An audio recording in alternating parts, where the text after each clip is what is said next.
Good evening. Welcome to Journeys in Faith here on the Anne DeSantis YouTube channel. It is great to be here with all of you for season 4. It is so exciting because I have a wonderful array of guests for this season. And tonight is somebody very special to me. It's a very good friend of mine as well. Her name is Donna A. Heckler. And Donna is a Catholic author and speaker, and she has got so much to share with us. So I want to bring her on screen. And Donna, thank you so much for joining us. Oh, hello, Anne, and thank you so much for having me. You know, I just always so enjoy our discussions and conversations. You are such a dear. You here. And it is a blessing, Donna. You are a wonderful guest on the program. And of course, you were also a recent guest on the Sowing Hope podcast with Bill Snyder and I recently. I said on the beginning that you're a Catholic author and speaker. And I just want to hold up your book at the beginning because some of the people that are watching might have heard of you before because of your wonderful book called Marketing God. And if you haven't seen the Sowing Hope podcast on Patchwork Heart Ministry, I just want to invite everyone to go to that YouTube channel and watch the recent interview because you can learn a lot about Donna's book and Donna's life, faith, and mission. But I wanted to start out by just talking with you about some of the things that you've been through in your life. And I know that your tagline is Be Radiant. And before we begin talking about that and what that means to you, I wanted to also read your beautiful bio too, so people can get to know you a little bit better. I'm actually reading it right off the back of the book. But Donna A. Heckler is a global executive who has been blessed with a prominent career in the corporate sector. Recognized as a thought leader in brand and marketing strategy, she is the co-author of the book, The Truth About Creating Brands People Love. Donna penned the acclaimed book, Living Like a Lady When You Have Cancer, after a stage 3 cancer diagnosis. Donna is a Catholic author and speaker with a knack for insightful and engaging storytelling. And I can tell you that for sure. She's been a guest not only on this program before, but also, as I said, on Sowing Hope a couple different times. And Donna has her own YouTube channel, so be sure to subscribe at Donna A. Heckler for her wonderful podcast series. And so, Donna, thank you so much again. Please just give us that intro about your life, faith, and mission, and tell us, what does Be Radiant mean to you? Oh, absolutely. And again, thank you, Anne, for having me. So it's interesting because you read the bio and it's very much about the marketing and about my corporate career. And that really is where my story started. I started in corporate and was really blessed with so many beautiful opportunities, including living in Asia and running marketing for a company there. So just really blessed with the opportunities that came my way. And then I had what I called my timeouts. And I joke that I got these timeouts from God because one of us, namely me, was just moving way too fast. I was doing too much. I was busy, busy, busy, and I wasn't taking quiet time for God. So the first time out was a freak leg accident, and we broke the knee and the ankle and tore tendons all throughout the leg. I was in a cast from toe to hip, and they weren't sure I'd ever walk again. And my doctor invited me to rest. Of course, the corporate Donna was like, "Are you kidding me? Just get me in a cast and get me back to the office." It took me a long time to figure out that I was never going to get better if I kept working. So I had to do nothing but sit quietly with my leg up for 6 months before we could actually get me rehabilitated enough to begin to think about going back to work. I'd no sooner gotten back to work when we discovered stage 3 breast cancer. So in the period of 18 months, I ended up with 12 surgeries between the leg and the cancer, chemotherapy, and radiation. And the cancer was another opportunity to sit quietly with God. In the beginning, when the leg happened, I mean, I fought it every step of the way, but when the cancer happened, it was a very different experience. I was sitting there recognizing God in the moment. I was seeing these big boulders in my life that he was moving out of the way. I was fully present to the people who were around me.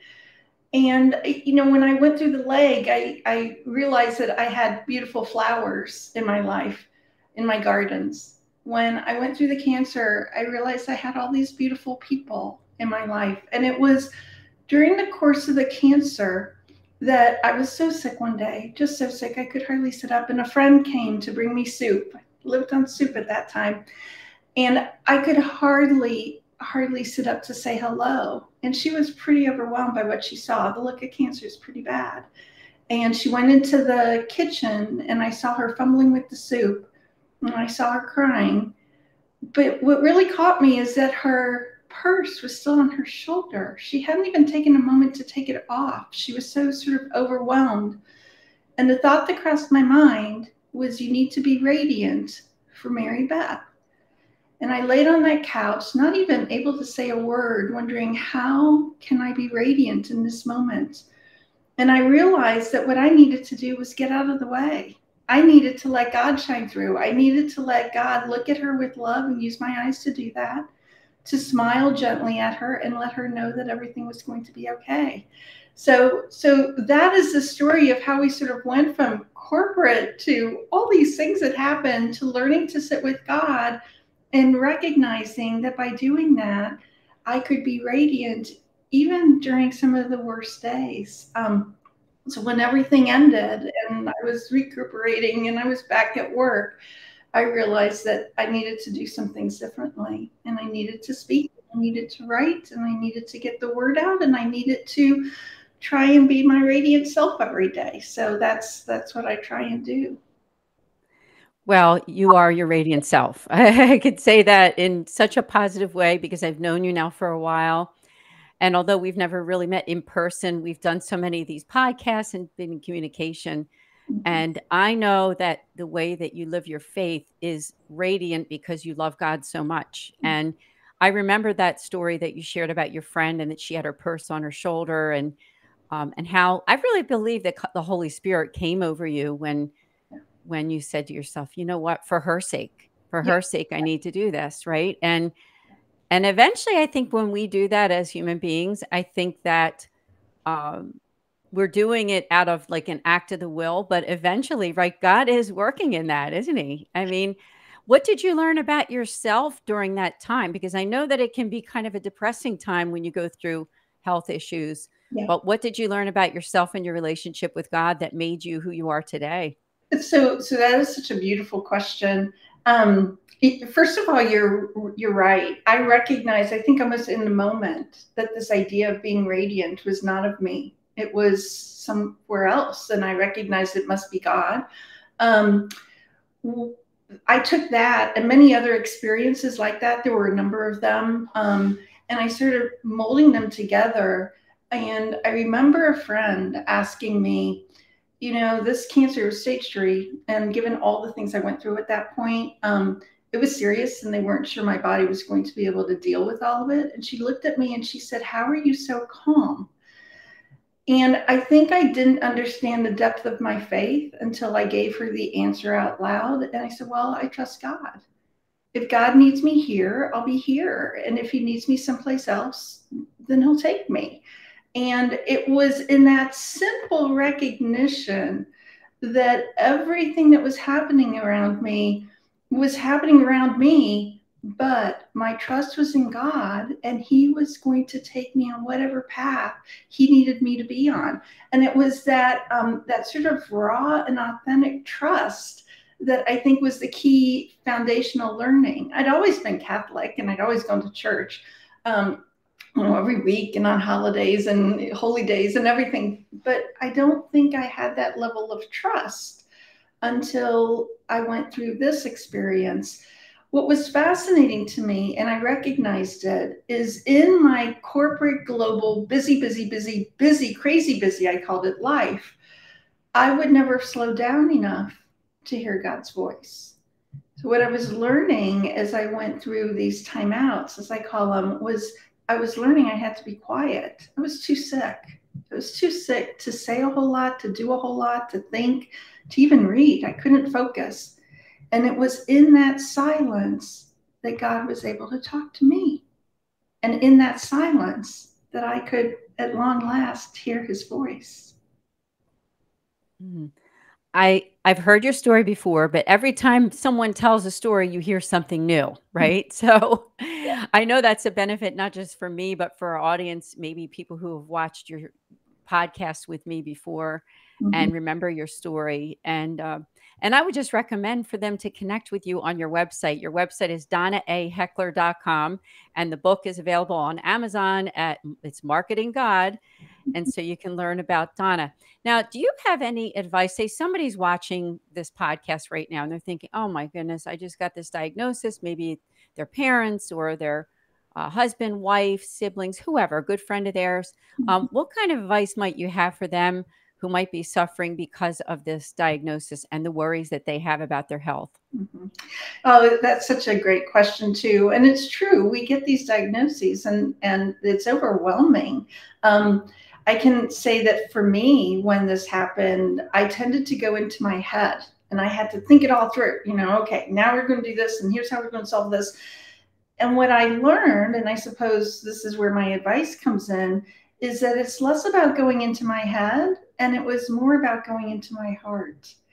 And in the craziness of a bad diagnosis, of some serious things happening, how can you calm your head, calm your ego enough to sit quietly with God and listen to that voice? Because that voice is in there. We just have to clear all the clutter so that we can hear it. And that voice will give you comfort, and it will give you peace, and it will give you ideas that perhaps in your everyday life you wouldn't have come up with. But most importantly, it will be a voice that says, I'm here with you. Trust me. We're going to walk through this together.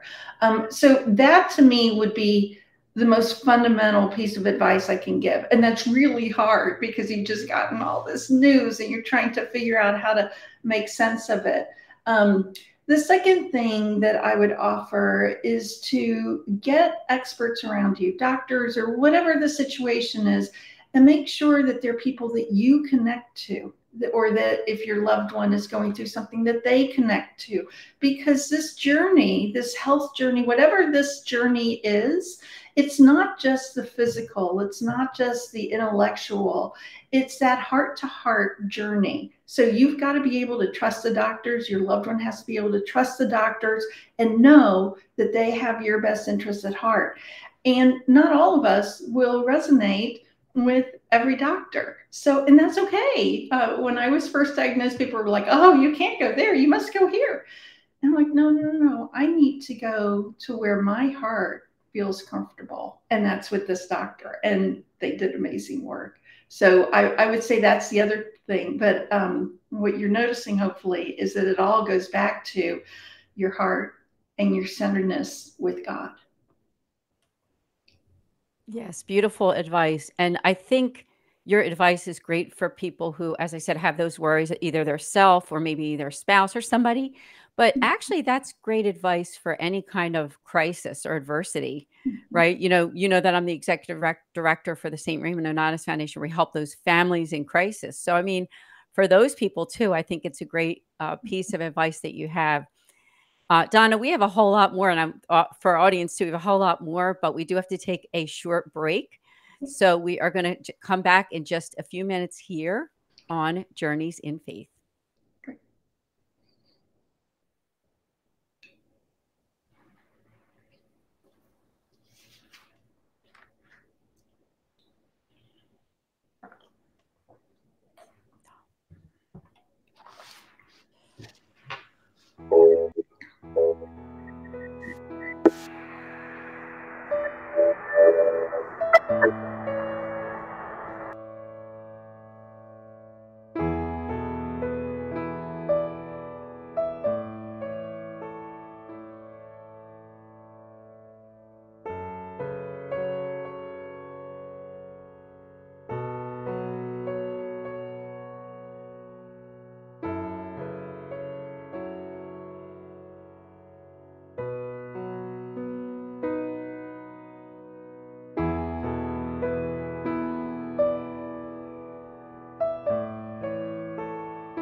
Hi.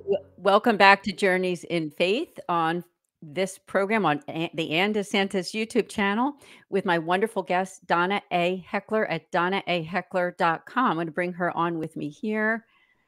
And it's such an honor to have a good friend of mine on the program. And Donna, thank you. Thank you so much. Oh, thank you again, Anne, for having me. Yes. Now, during the first half of the show, we were talking about your faith journey, but we also talked about your tagline, which is Be Radiant. You know, you are a cancer survivor and you are a Catholic author, a Catholic speaker, the author of the book Marketing God, which I showed everybody at the beginning of the program. I thought we could talk about the book too. And it's interesting how the name of the book came to you. I thought that was a great way to get into this topic. It's very interesting. So please tell us more. Sure, absolutely. So I've gone through these timeouts with God and I've learned to sit quietly, right, with Him, which was a hard thing for me to learn. One of the things that I recognized is I couldn't keep working in corporate anymore. So I left corporate and I was doing projects. I was writing a lot more. I've always loved writing. Brought out the book on living like a lady and trying to figure out what my next thing was to do, next writing project. So because I was in corporate, I had the time and I could go to church every morning. So I went to mass early morning one day, and this idea floated across my head that I should write a book called Marketing God. And my reaction was horror. I was like, oh my gosh, I have been in the belly of the beast in corporate and I know what marketing is, and this is bad, bad, bad. So my first thought was that that must be an idea from the devil because that idea is so bad. But then my brain kicked in a little bit and was like, well, but if you're any good at marketing, would the devil really want you to do this? And I was like, oh, good point, brain. And then my brain's like, yeah, it wasn't my idea. So now I'm starting to realize where maybe this idea came from, right? I'm sitting at church and I'm thinking, God, you really don't want me to write a book called Marketing God, do you? That's just bad on every level. So I'm arguing with God using my hands all through Mass. And he sat quietly. He didn't say a whole lot. And after Mass, we would always say the rosary. So I go to say the rosary with a group of friends, and I'm still arguing because I still think this is a really bad idea. And the thought that crossed my mind was, as we said the rosary, if you can help people be loyal to batteries, can't you help them be loyal to me? If you can help people be loyal to batteries, can't you help them be loyal to me? And that phrase was meaningful to me because you see, when I lived in Asia, as I mentioned, and ran marketing for a company, it was Energizer batteries. And my goal always in marketing was to help somebody be loyal. So the thing was, there's no way I could say no. You're right, God. If I have any sort of insider knowledge on how to do that, then yes, I should apply my marketing knowledge to help people become loyal to you. And that became the genesis for the book Marketing God. So that's how the book came about and the title. And gosh, did I fight him with it. In fact, I don't know if I shared this part of the story with you, but a few days after that Mass, I saw my pastor and he's like, I wanted to ask you about that other day at Mass and all this stuff was going on. I said, yeah, God and I were arguing. He's like, well, who won? You have to ask God. That's right. I mean, I know that you shared with me before that you have even been challenged about the title. I think that the title is and was perfect when it came out. It came out in 2019. And as we all know, that was 6 months or whatever before the shutdown. It's because I believe you said it was kind of in the middle of 2019 that it came out, not the beginning. So wasn't it a perfect time? And I want to invite people to get the book because I think that it can really help the Catholic Church. It can help anybody, really. It doesn't matter where you work or what you do. But I do think that parishes, dioceses, archdioceses will really benefit because what you have in the book are 40 truths. And at the back of each chapter are reflections too. Mhm. Like, for instance, I'm just opening up the chapter to Truth 22, which your name is the cornerstone of your brand. And then underneath that, you have a Bible reference where you say, a good name is to be chosen rather than great riches, and favor is better than silver or gold. Proverbs 22:1. And I mean, that's just a little bit of the book because I said it's 40 truths, 40 chapters. Mhm. Mhm. So tell us, how did you come up with this idea of how to do it this way? Because I love how you have the 40 truths and then it's very concise and very easy to read. So tell us more about that. So sure. So thank you for that question. When I was in corporate, we did a lot of heavy thinking about strategy and brand and how are we going to build it. And then when I stepped away from corporate, I was being asked by parishes and ministries, religious orders, oh, can you help a little bit here or there? And I would, but I recognized that they just didn't have any understanding of marketing the way I did.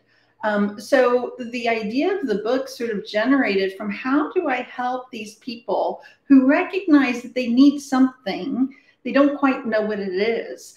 And I often was also a college lecturer on marketing. So I already had lots of sort of bite-sized thoughts on how I thought things should be done. So I started pulling those together and recognized that those bite-sized thoughts that I used throughout my career could be really impactful for our parishes and ministries. So I identified what I thought were the top ones. I have tons, but those were the 40 best I thought that really would make a big difference. And I started working on the chapters, and I wanted each chapter to be short. I wanted it to be easy for somebody to read. I wanted to give you an example of what didn't work very well, and I'd try and pull from corporate something that didn't work very well on that topic. And then I would try and give you an example from a parish or a ministry where it did work well so that you could sort of compare and contrast. And I was in the middle of writing it when the thought occurred to me, oh, I should find a Bible verse for some of these. And corporate ego driven Donna popped out. I was like, oh, there's no way I'm going to find a Bible verse for each of these 40. And I start looking, and in the end, the hardest part about writing the book was that there were so many Bible verses that related to each of these 40 truths. It's just that I hadn't known to consider that. So once I started really digging in, I found all these beautiful verses, and they dovetail so nicely with these little truths that I'd identified through my career. So we started grounding each chapter in the Bible verse. And then the reflection questions go back to the fact that I knew many of the people that I was starting to do some work with and supporting, they didn't really understand any of this marketing language or marketing work. So those reflection questions were designed to help somebody as they're reading the book sort of think about it and apply it to their own organization in a way that was sort of gentle and inviting and allowed reflection and not just a do mentality. Yeah, I think that it was very ingenious of you the way that you did it. And you also have a recommendation on the book or someone that we all know, Mhm. Teresa Tomeo, who is a media expert, motivational speaker, best-selling author, and a syndicated talk show host of The Catholic Connection and The Catholic View for Women. I won't read that, but it's beautiful, and I have to say to people that you need to read that. You need to get the book, but it's just a wonderful, wonderful book. Tell us what else is going on for you coming up. Say we're in right now the fall of 2023, Mhm. going into 2024 already. Mhm. What's happening for you, and what would you like to share as we're headed toward the end of the program? Sure. So thank you for that. So, it took me a long time to wrap my head around the fact that I was no longer a corporate executive, but I'm an author and a speaker. I love to write. I've always loved to write. I love to tell the stories. And so I have been writing quite a bit. I have a few different books that I've been working on. I'm not quite sure which one's going to get to the finish line first, but I'm certainly doing a lot of writing, which I love. And it's all faith-based. It's all sort of dovetailing with what we're learning from the Bible or what we've learned through my own spiritual journey, my journey in faith. And then the other thing I'm doing is still speaking quite a bit. So I do get asked to give various talks on marketing God, or my big talk, I guess you call it, because it's the one most people remember, isn't the talk, and then God gave me a timeout. On occasion, I do little marketing projects for an organization if they're looking for it. So keeps my hand sort of in the marketing world. And I have a big project coming up in the next year. Hopefully in a few months, I'll be able to announce it. And I'm really excited about it because it's just going to be a wonderful vehicle for helping a variety of different Catholics along the way. So I've in the background started a lot of work on that project for them already. So I'm still busy. I do what I can to keep myself busy. You do. And I just commend you so much for who you are, your faithful ways, the way that you pray, the way that you love God, the way that you serve God, and the way that you also have put that into your career too, so that you can bring others to Christ and help them with their work and their mission, because that's what it's all about. We are headed toward the end of the show. Any final words before we end? No, I so appreciate you, Anne. I so appreciate all of those who are listening and following you. I love what you're doing with our faith. And I guess the one thing I would say to everybody is to be radiant. And when I say that, I mean, get out of the way, get yourself out of the way and let God shine through, because you are special. We're each special, and God knows it. And he can shine through and shine love on everyone through you. That's right, Donna. You are a wonderful guest. Please do come back again. I will. And I thank all of you here for joining us on Journeys in Faith. The show airs on the first and third Fridays of every month at 8:30 p.m. Eastern. We are way into the over 140 videos on my YouTube channel. So even if my show isn't airing that week, you can always watch a lot of the replays on the channel. So please do subscribe. God bless you all, and we'll see you next time.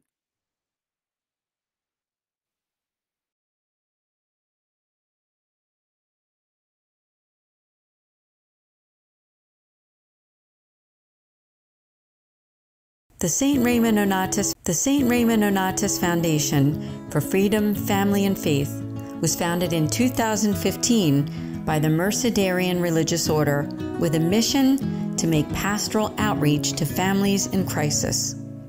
The friars came together after attending the World Meeting of Families in Philadelphia with hopes of creating a foundation which could help those families and individuals who have faced tough times and need to know that the Church cares and is there to help.